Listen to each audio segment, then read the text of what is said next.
Hey guys, welcome back to the channel. Are you stuck on something inside Empower? Well, don't worry, the Help Center is just a click away. I'm going to show you how to access Empower Support or Help Center. Point one, from Web Dashboard. Now on the Empower Web Dashboard, you're going to scroll down to the bottom of the page and click Help Center.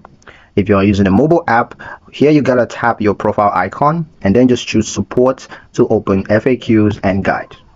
You can also search by topic. You can just search for answers by typing in keywords like account linking, budgeting, or security, or whatever it is in the Help Center search bar.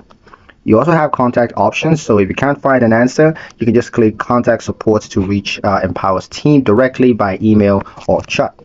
The fifth point, of course, is extra resources. Now, the Help Center also links to webinars, tutorials, and Empower blogs so that you're never short of guidance. With the Help Center at your fingertips, you always know where to turn when you need quick answers.